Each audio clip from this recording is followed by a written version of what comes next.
अस्सलाम वालेकुम, कैसे हैं आप लोग। अच्छा, मैंने आपके लिए केस प्रिपेयर किया है जो मैंने पास्ट FCPS2 के थ्योरी पेपर में से लिया था पुराने। तो वो देख लेते हैं। केस नंबर मैं बाद में कंफर्म करके डाल दूँगी, ठीक है। अभी मैंने देखा नहीं कौन सा है। और ये इस तरह से है कि एक लंबा चौड़ा सा ये सिनेरियो है, आप गौर से सुने अगर। A 72-year-old hypertensive man reported with 2 weeks history of pain in left eye, drooping of eyelids and double vision. यानी कि लेफ्ट आई में ड्रूपिंग हो रही थी, डबल विजन था. On examination, his blood pressure was 190 by 110 millimeter of mercury. Visual acuity was normal. Visual fields were full. The left pupil was dilated with no direct or consensual light reflex. Eye examination in the left eye were limited to abduction only. Right eye and other cranial nerves were intact. Arteriovenous nipping was noted in the fundus. A CT scan brain was reported as unremarkable. On third day of hospitalization, he developed sudden excruciating headache and became deeply comatose. ये इसकी history हो गई. अब उन्होंने पूछा है, अब ये देख लें आप, 72-year-old हाइपरटेंसिव मैन है और लेफ्ट आई में जो है उसके पेन हुआ और ड्रूपिंग हो गई आईलिड में, डबल विजन की उसने कंप्लेंट करी. और वो हॉस्पिटल में जब आया इमरजेंसी में, बीपी उसका रेज था 190 by 110. Visual acuity, visual field उसके नॉर्मल थे. लेफ्ट प्यूपिल डायलेटेड थी विद नो डायरेक्ट और consensual light reflex. Eye movement, left eye में सिर्फ एबडक्शन हो रही थी उसको. राइट आई और द क्रेनियल नर्व्स उसकी इंटैक्ट थी. आर्टीरियोविनस निपिंग उसके फंडस में फंडोस्कोपी से नज़र आई. सीटी स्कैन ब्रेन करवाया तो वो बिल्कुल नॉर्मल था.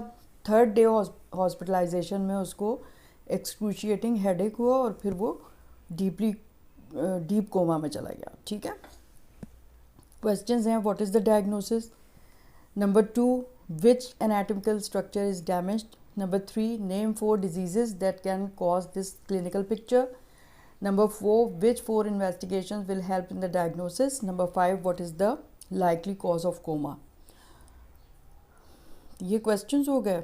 अच्छा, अब पहला तो है डायग्नोसिस कैसे करेंगे. Painful pupil involving third cranial nerve palsy है इसको, यानी कि oculomotor nerve, due to posterior communicating artery aneurysm which later ruptured causing subarachnoid haemorrhage. मतलब ये जब वो आया था उसको पेन था, उसके जो है ना वो लेफ्ट ऑक्यूलोमोटर नर्व उसकी डैमेज हुई थी.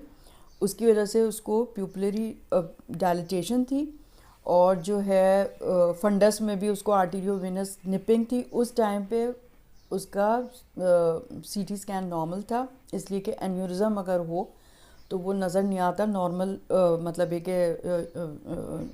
सीटी स्कैन में. और लेकिन बाद में 3 दिन के बाद जैसे उसको बहुत शदीद सर में दर्द हुआ और फिर वो कोमा में चला गया, तो फिर उसकी वजह ये थी कि उसको वो रप्चर हो गया था एन्यूरिज्म, तो फिर वो कोमा में चला गया. ठीक है, यानी कि सब एरेक्नॉइड हेमरेज हो गया उसकी वजह से. ये उसकी डायग्नोसिस है. Which anatomical structure is damaged? Findings point to a damage of the oculomotor nerve left side की. Supplies levator palpebri superioris, इसकी वजह से उसको टोसिस हो रहा है. Most extraocular muscles loss of movements except abduction.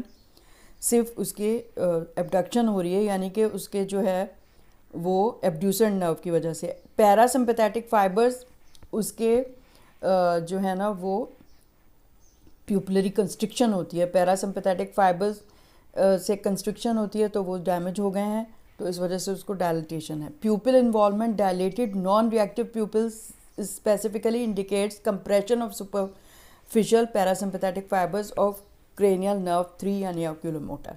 यानी कि सिर्फ ड्रूपिंग हो अगर आईलिड की और उसके एक्स्ट्रा ऑक्यूलर मसल्स जो है वो पैरालाइज हो जाएं, सिर्फ उसको लेटरल यानी कि मूवमेंट हो रही है, एबडक्शन हो रही है, और प्यूपिल इन्वॉल्व अगर ना हो तो उसकी अलग कॉजेज़ होती हैं. अगर प्यूपिलरी डायलिटेशन यानी कि सुपरफिशियल पैरासिम्पैथेटिक फाइबर्स भी अगर इन्वॉल्व हों तो वो कंप्रेशन की तरफ इशारा करते हैं. ठीक है.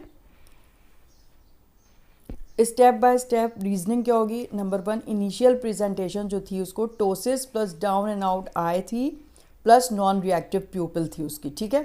Pupil indicate, non reactive pupil क्या इंडिकेट कर रही है? Complete third cranial nerve palsy with pupillary involvement, eye movement limited to abduction only the lateral rectus sixth nerve is working. Abducens nerve की वजह से होता है, तो सिर्फ वो एबड्यूसर नर्व काम कर रही है, तो उसको एबडक्शन पे चला गया उसका आई। confirms oculomotor third nerve palsy. Pain in the eye suggests a compressive lesion, not ischemic. ischemic अगर लीजन होता है ना, यानी कि डायबिटीज़ है, हाइपरटेंशन है, उसकी वजह से अगर ischemic लीजन होता है तो उसमें प्यूपलरी इन्वॉल्वमेंट नहीं होती है, कंप्रेशन में होती है प्यूपलरी इन्वॉल्वमेंट, ठीक है। तो 2 क्लिनिकल क्लूज हमें मिल रहे हैं। डायलेटेड नॉन रिएक्टिव प्यूपिल, जो इशारा कर रहे हैं कि उसको कंप्रेशन हो रहा था, ठीक है। अच्छा, this is crucial, प्यूपिल involving third nerve palsy जो है वो कंप्रेशन को डिनोट करती है। प्यूपिल स्पेयरिंग जो है ना यूजुअली माइक्रोवेस्कुलर होती है, यानी कि हाइपरटेंशन डायबिटीज़ की वजह से इस्चेमिक इन्फार्क्ट होते हैं, उस वजह से हो सकता है। So despite hypertension this is not a typical ischaemic palsy. Most likely cause of this stage painful pupil involving third nerve, strongly suggests posterior communicating artery aneurysm. A posterior communicating artery aneurysm compresses the third cranial nerve, oculomotor nerve, causing ptosis, down and out eye, dilated pupil, pain हो रहा है आँख में, sudden deterioration third day पे जो हुआ है, severe headache जिसे कहते हैं वर्स्ट हेडेक ऑफ लाइफ होता है, वो इस तरह से पेशेंट बताता है, उसे रैपिड कोमा हो जाता है, हो गया उसको। This leads to the rupture of aneurysm causing subarachnoid haemorrhage, ठीक है। तो उस वक्त सिर्फ ऑक्यूलोमोटर नर्व पैल्सी हुई थी कंप्रेशन ऑफ एन्यूरिज्म की वजह से। 3 दिन के बाद जो है एन्यूरिज्म रप्चर हो गया, तो बहुत एक्सक्रूचिएटिंग हेडेक हुआ और सबएरेक्नॉइड हेमोरेज की वजह से पेशेंट कोमा में चला गया, सही है। Why CT was initially normal?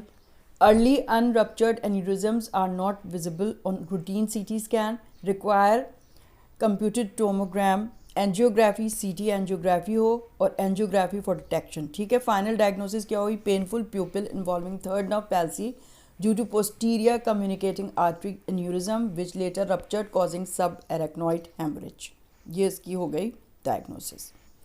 की लर्निंग पॉइंट्स आप देख लें। प्यूपिल इन्वॉल्विंग थर्ड नर्व पैल्सी जो है वो एन्यूरिज्म्स अनटिल प्रूवन अदरवाइज, अगर प्यूपिल पैरासिम्पैथेटिक फाइबर्स इन्वॉल्व हैं तो वो कंप्रेशन की तरफ इशारा कर रहे हैं। पेनफुल ऑप्थेल्मोप्लीजिया है, वो भी रेड फ्लैग साइन है। Normal CT does not exclude aneurysm क्योंकि उसमें नज़र ही नहीं आता। Sudden headache plus coma, think about subarachnoid haemorrhage, ठीक है। 4 डिजीज़ अब उन्हें पूछा है कि that can cause this clinical picture, यानी कि कंप्रेशन वाली clinical picture on the third oculomotor nerve और पैरासिम्पैथेटिक फाइबर्स। तो painful pupil involving third nerve palsy can occur in posterior communicating artery aneurysm, जो इसको हुआ है, मोस्ट इंपॉर्टेंट होता है। नंबर 2 कैवर्नस साइनस थ्रोम्बोसिस में हो सकता है। नंबर 3 डायबिटिक न्यूरोपैथी में भी हो सकता है। यूजुअली वो प्यूपिल स्पेयरिंग होती है but included as a cause of third nerve palsy.